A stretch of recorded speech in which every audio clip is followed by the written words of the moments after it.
സ്നേഹമുള്ളവരെ, വലത് കൈ ശോഷിച്ചു പോയ ഒരുവൻ ജന്മനാൽ സംഭവിച്ചതാകാം, അല്ലെങ്കിൽ ഒരു അപകടത്തിൽ നഷ്ടപ്പെട്ടതാകാം. യഹൂദരെ സംബന്ധിച്ചിടത്തോളം വലത് കൈ നഷ്ടപ്പെട്ടു എന്ന് വെച്ചാൽ ദൈവത്തിൻ്റെ കൃപ നഷ്ടപ്പെട്ട മനുഷ്യൻ, അനുഗ്രഹം നഷ്ടപ്പെട്ട മനുഷ്യൻ എന്നിട്ടും അവനും എത്തിയത് സിനഗോഗില, പ്രാർത്ഥനയുടെ ആലയത്തിലേക്കാണ്. നിൻ്റെ ജീവിതത്തിൽ നിൻ്റെ ദൈവം പോലും കൈവിട്ടു എന്ന് നിനക്ക് തോന്നിയാലും നിനക്ക് ദൈവമല്ലാതെ മറ്റൊരാശ്രയമില്ല എന്നറിയുക. അതുകൊണ്ട് തന്നെയായിരിക്കാം സിനഗോഗിൽ വന്നിരുന്ന മനുഷ്യൻ ആവശ്യപ്പെട്ടില്ല കർത്താവിനോട് എനിക്ക് സൗഖ്യം തരണമേ എന്ന്. കർത്താവാണ് അവനെ ആൾക്കൂട്ടത്തിൻ്റെ നടുവിലേക്ക് വിളിച്ച് നിർത്തുന്നത്. എല്ലാവരാലും പരിത്യക്തനായവനെ കർത്താവ് എല്ലാവരുടെയും മുന്നിലേക്ക് ഇങ്ങനെ മാറ്റി നിർത്തുകയാണ്. എന്നിട്ട് കർത്താവ് ചെയ്യാൻ പോകുന്ന ആ വലിയ അടയാളം അത് കണ്ടിട്ട് മനസ്സിലാക്കാത്ത, മനസ്സ് ശോഷിച്ചു പോയ ഒത്തിരി മനുഷ്യരുണ്ട്. അതാണ് പ്രത്യേകത. കൈ ശോഷിച്ചു പോയ ഒരുവനാണ്, എന്നാൽ മനസ്സും മനോഭാവവും ശോഷിച്ചു പോയ ഫരിസയരും നിയമജ്ഞരും അവിടെ ഇരിക്കുന്നുണ്ട്.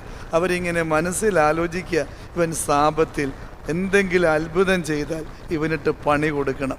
കർത്താവിനിട്ട് പണി കൊടുക്കാൻ വേണ്ടി ആലോചന നടത്തിയിരിക്കുന്ന ഇവരോട് കർത്താവ് ചോദിക്കുക, സാപത്തിൽ നന്മ ചെയ്യുന്നതോ തിന്മ ചെയ്യുന്നതോ, ജീവൻ രക്ഷിക്കുന്നതോ ജീവൻ നശിപ്പിക്കുന്നതോ ഏതാണ് അനുവദനീയം? ഒരാരും മറുപടി പറയുന്നില്ല. കാരണം സാപത്തിൻ്റെ പേരിൽ കൊലപാതകം വരെ നടത്താൻ തയ്യാറായിട്ടുള്ള ഒരു ജനമാണ് ഇത്. മുൻകൂട്ടിയുള്ള ഒരു പ്രവചനം കൂടെയാകാം ഇത്.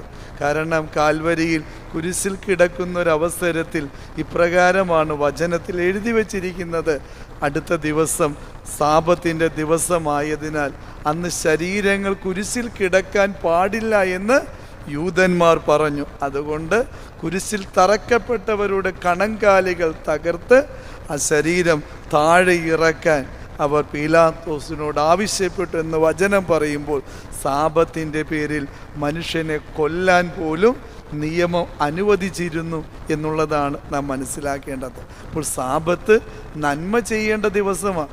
എന്നിട്ട് ഈ സാപത്തിൻ്റെ പേരും പറഞ്ഞ മനുഷ്യനെ കൊല ചെയ്യാൻ പോലും ഇവർ മടിക്കാതിരുന്ന്.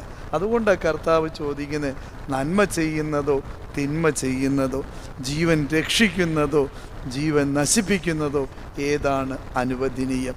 എൻ്റെ പ്രിയപ്പെട്ടവരെ, നന്മ ചെയ്യാനുള്ള ദിവസങ്ങളാണ് ഇനി മുന്നോട്ടുള്ളത് എന്ന് തിരിച്ചറിയുക. ഇന്നലകളിലെ വിഴുപ്പുകളല്ല, ഇനി വരുന്ന ദിവസങ്ങളിലെ നന്മയുടെ മക്കളായിട്ട് നമുക്ക് മാറാൻ പരിശ്രമിക്കാം.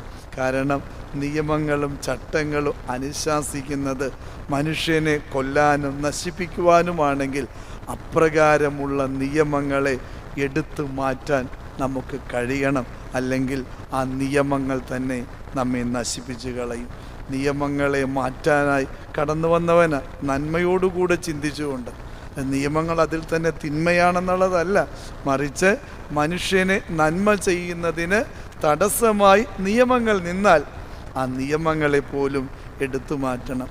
മാറ്റുവിൻ ചട്ടങ്ങളെ, അതല്ലെങ്കിൽ അത് നിങ്ങളെ മാറ്റുമെന്ന് നാം പറയുന്നത് പോലെ ഇപ്രകാരമുള്ള നിയമങ്ങളും സംഹിതകളൊക്കെ പൊളിച്ചടക്കേണ്ട സമയം അതിക്രമിച്ചിരിക്കുന്നു എന്ന തിരിച്ചറിവോടുകൂടെ കൂടുതൽ ആർജവത്തോടെ കരുത്തോടെ നന്മയുടെ പക്ഷത്ത് നിൽക്കുന്ന മക്കളായിട്ട് നമുക്കും മാറാം.